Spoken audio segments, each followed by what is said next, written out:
ওই টাকা ছাপানোর থেকে, ঋণ নেওয়ার থেকে বাংলাদেশের অর্থনীতিকে বিনিয়োগের দিকে নিয়ে যাব আগামী দিনে। বাংলাদেশ এখন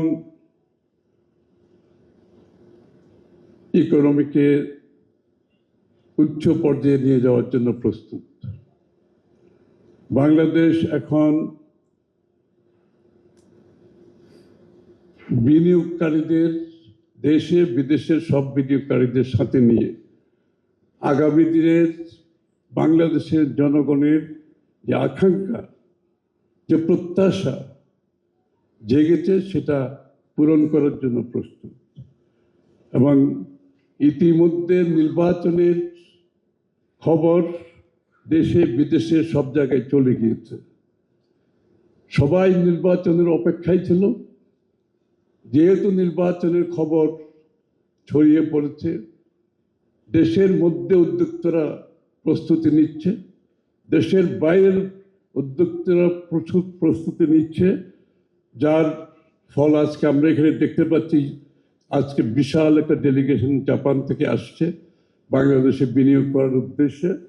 সুতরাং আগামীর বাংলাদেশে বিনিয়োগের মাধ্যমে আমরা ওই টাকা ছাপানোর থেকে, ঋণ নেওয়ার থেকে বাংলাদেশের অর্থনীতিকে বিনিয়োগের দিকে নিয়ে যাব আগামী দিনে। এবং বিনিয়োগ হচ্ছে একমাত্র আনসার। বিনিয়োগের বাইরে গিয়ে অন্য কোনো উপায়ে অর্থনীতিকে সাস্টেইনেবল, টেকসই করা যাবে না। এবং আমরা সকালে মিলে সেই কাজটা করতে যাচ্ছি, সেই প্রস্তুতি নিচ্ছি। আগামী দিনের বাংলাদেশের জন্য দেশি বিনিয়োগ, বিদেশি বিনিয়োগ এবং ক্যাপিটাল মার্কেটকে আমাদেরকে উচ্চ পর্যায়ে নিয়ে যেতে হবে। কারণ ক্যাপিটাল মার্কেট ব্যতীত আসলে লং টার্ম ফাইন্যান্সিং সম্ভব নয়। এখানে আমি একটু যোগ দিতে চাই, I am speaking in English. Lot of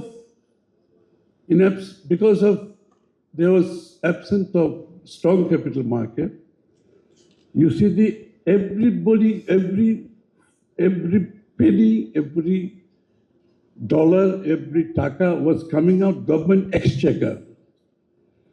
Government is not supposed to government is not supposed to spend all the money. The capital market is there to fund it. Like the autonomous bodies in Bangladesh, they must operate like an enterprise, like the Biman. They must operate like an enterprise. Why should the government exchequer fund for purchasing Biman? They can go to the capital market.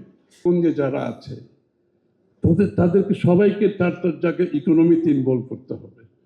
তাদের প্রোডাক্টগুলোকে আমরা brand করতে হবে, technical support দিতে হবে, অর্থনৈতিক সমর্থন দিতে হবে।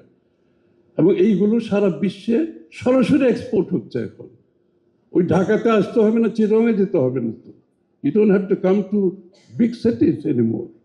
Things have changed. People are working from home. There is a less of migration, pressure on big cities.